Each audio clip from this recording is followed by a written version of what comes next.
Hello everyone and welcome back to My Life's Toil. Once again, I apologise because it's been a little while. And for those that will remember the last video, I said I'm going to keep you updated. It's been at least 3 weeks, hasn't it? May even be nearly a month. So apologies for that, but it's been a hectic sort of bit of a time. So I thought it'd be a good time for a bit of an update just to see how things are going. What's been happening, just to recap. I've been on Mounjaro, had been on Mounjaro for nearly a year, actually. The end of this month, it was the 26th of February 2025 when I first started. And if you look at my early videos, you'll see the progress I've made visibly. Health-wise has been a little bit of a different story, but I've documented that well enough. We'll touch upon a little bit of that. But this is more just little things just to keep you in touch with what's been going on. I am again a student. I am going down to part-time hours in my role as a community paramedic working in primary care. Tomorrow is a uni day for me because as part of that paramedic role, I have to do a course at uni to keep me working as a paramedic in primary care in a GP surgery. So I'm a student again. Okay, that's I've already had one day. It's like 1 day a month or 1 or 2 days a month. So I'm not going to bore you with that either. But how have things been in the last few weeks? Well, you may have known that I was diagnosed with AF and then things didn't look like I had AF, but I queried whether it was a type of AF that sort of comes and goes. And it seems that might be the case. So the advice is at the moment that I still have to keep taking the blood thinners, which is one thing I feared the most. I'm on a Apixaban. Spoke with one of the it wasn't even a cardiac nurse fairly recently, and they're saying that they confirmed, not necessarily through the ECG, but through some scans that I had done, that they think that I've got paroxysmal AF. So it is what it is. It's nothing to do with the Mounjaro, I don't feel. But so for the moment, I'll still be on the Apixaban. And Apixaban is a drug, a medication that I just take daily, probably have to take for the rest of my life as long as I've got AF, which thins the blood because with AF, because it's an irregular heartbeat, there's a risk of you having blood clots occur, which can cause all sorts of things, the predominant one being stroke. So we want to avoid that, don't we? I really miss certain elements of the Mounjaro because I stopped the Mounjaro a long while ago now. I've been off the Mounjaro for a few months, but I maintained my suppression of appetite relatively well up until fairly recently. I have put a little bit of weight back on. I've put 5 kilos back on.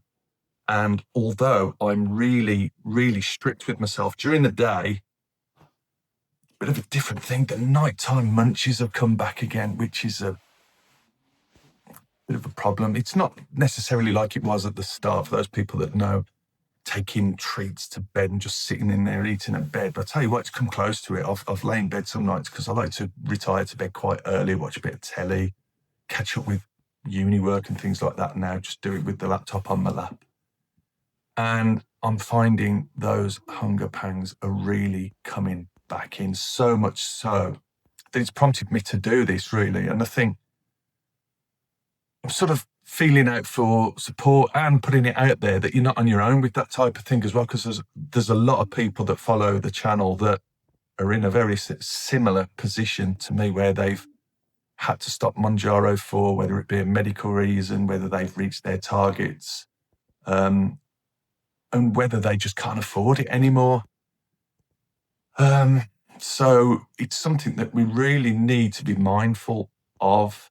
And I really want to nip it in the bud now because I've put 5 kilo back on. I'm still within where I want to be, but I'm getting near to worrying about, well, where's it going to stop? How far is it going to go?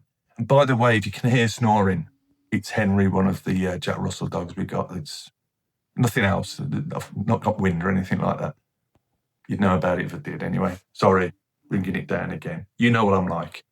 So there's loads of things I miss about not being on Mounjaro and that food suppression, although it waned a little bit towards the end. As you do get used to it, when you're completely off it, it makes you realise how much it was helping anyway, even to a small extent, because it's completely out of my system now. So I've got nothing helping me at all.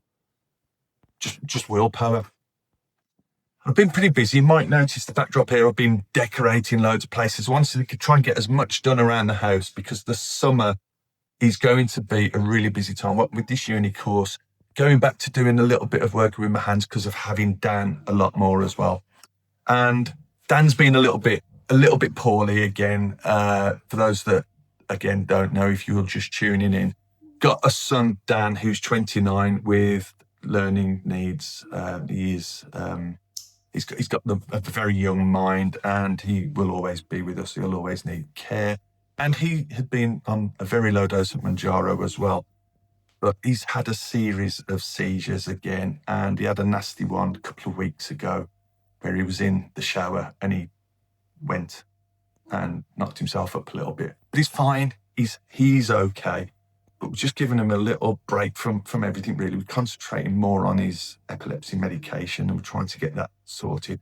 The Mounjaro has not had any bearing on the actual seizure side of things, but we just want to concentrate more on the epilepsy, and you can understand that, I'm sure. But he's fine, and I keep promising that we'll get him in front of camera. He's not in at the moment, which is why I'm taking the opportunity. The house is nice and quiet, so we can talk to you. But yeah, apart from the suppression that I missed from Mounjaro, I think it was just such a safety blanket that do we become dependable on it? I think I really probably did. And because of what's been going on lately, it's been 2 weeks since I've been to the gym, but I have been back today. And I tell you what, after 2 weeks, you really notice it.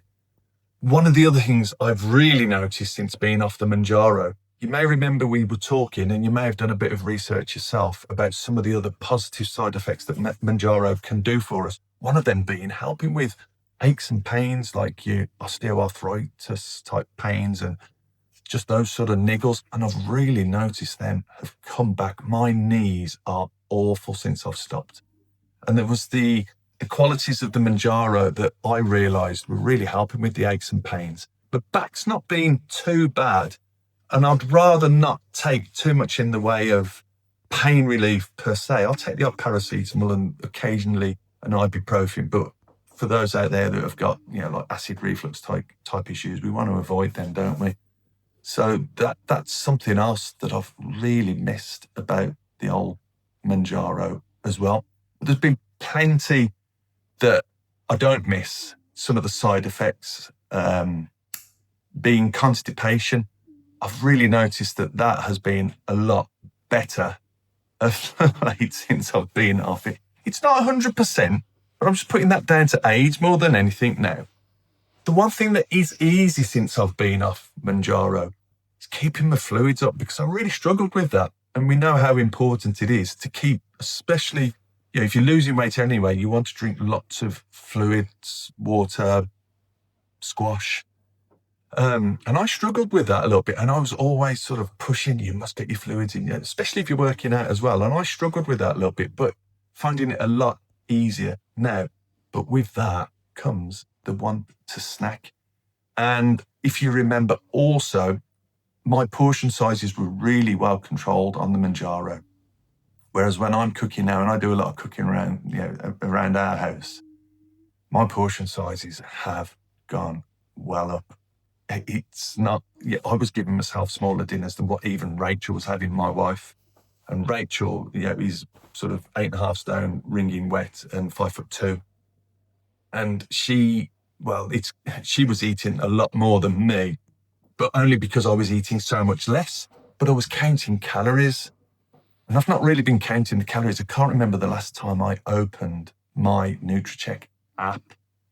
And that's something I'm really going to get back onto today. I don't know where the will to go down the gym again today has come from. I think it's just that I've done a bit of work around the house. I've given myself the day off today, because Wednesdays is my day off from work anyway. But I haven't had Dan because he's gone out with his mum and his nan, which is nice. So it's given me this bit of time to do this, to be down the gym. Still been running my other channel, BlueTube, which before you think it's something unusual, no, it's all about football. I'm a Blues fan.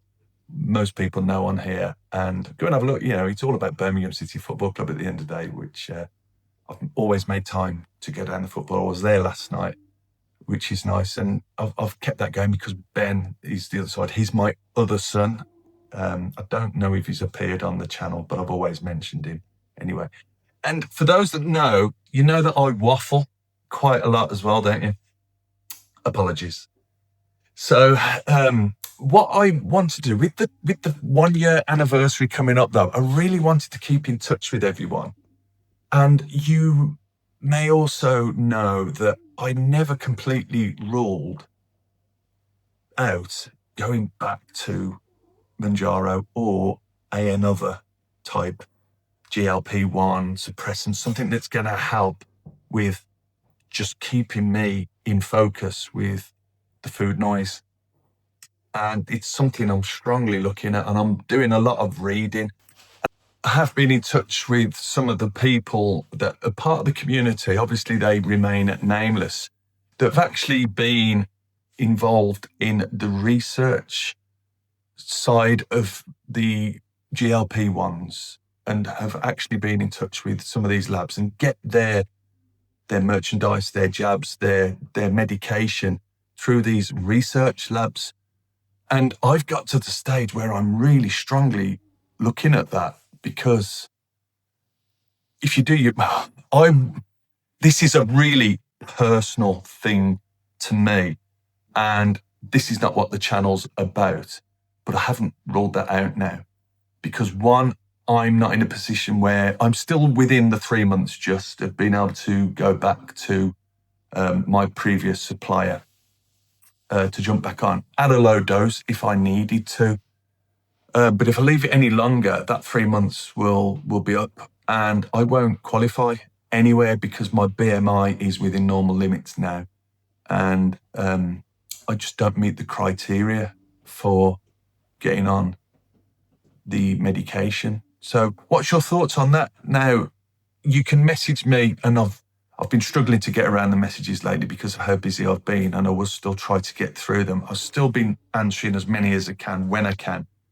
But I'd be interested to know your thoughts, or if you do have other suppliers, because I'm aware that a huge portion of people taking these GLP-1s don't get it through the usual channels. And I just found that really interesting.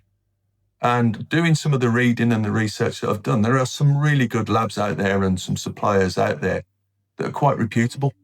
The problem is that there's a lot of charlatans out there as well. And it's about knowing where you're getting your bits and pieces from, because it would be really dangerous if you was just to buy it without knowing where it's coming from. This is really dodgy ground to talk about because I don't want to condone buying anywhere other than reputable pharmacists, because it is dangerous at the end of the day. And there's people out there that are willing to just make money out of selling you absolutely anything.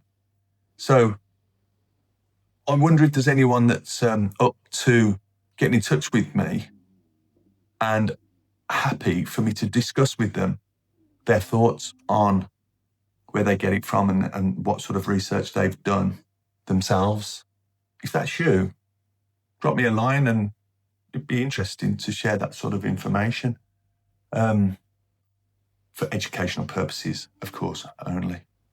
I don't miss having to do the jabs every week or twice a week as I was doing in the end. As you know, I was doing, I got up to, in fact, I was taking, before I finished, I was taking 8 milligrams a week in 2 jabs, because anything more than 5 in one go for me was making me feel poorly, as you may remember if you've been with us all that time, and which has been lovely because there's been so many people out there that have followed me right from the start. And there's some people I'm aware are getting on really well while they've been off it. And I really think you've done so well. And I've had many messages of people that have been off the Mounjaro for a long time now, maintaining really well. At the same time, I know there's people that have struggled as well. So we are all different. Like I say, it will work for some people, it won't for others. It will work really well for others. It'll work a little bit for the remainder.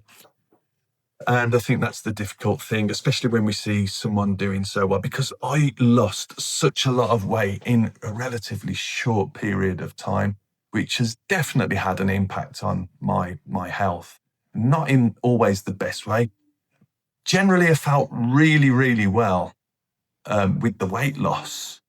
But at the same time, with the things that have developed since with this AF thing, which is still under investigation. It's something I do have to follow the advice on that. I'm not going to make my own decisions. Yes, I'm a paramedic, but I don't I have to take advice from the peers above me.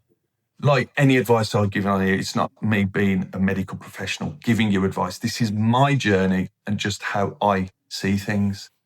And I will share how it goes for me, good and bad.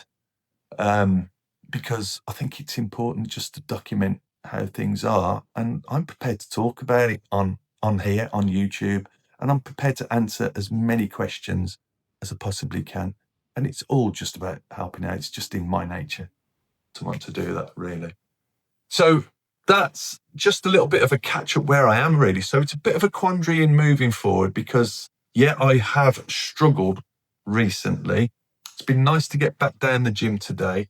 And likewise, I appreciate not everyone can get down the gym or exercise, but a lot of the people that have been involved in the community love to get down and do some exercises, which if you're just starting a journey now, it's really quite important to try and keep some sort of physical training going, because as well as fat, you will lose muscle mass as well. So it's really important to make sure that we keep ourselves moving. And also, the good thing is when you lose the weight, you're more inclined to be motivational about losing weight and getting healthier anyway. So that's my tuppence worth of information for today. So it's nice to be back again with you once more. I really am going to try and keep you updated as best I can, because I just love being in touch with everyone. It really is great. And I love getting the feedback and I love putting information out there too. Yes, I'm not on any of the medications at the moment, but this is sort of how things are going, and things haven't gone fantastic since I've stopped. I'm sort of in a grey area at the moment, but I think it's retrievable. And I think just sharing my story ongoing with you helps. And I hope it helps you as well. So be interested to read through your thoughts. I'll comment back where I can, but I always, always read through them anyway. But let's keep you updated when I can. See you in the future. Keep up the good work.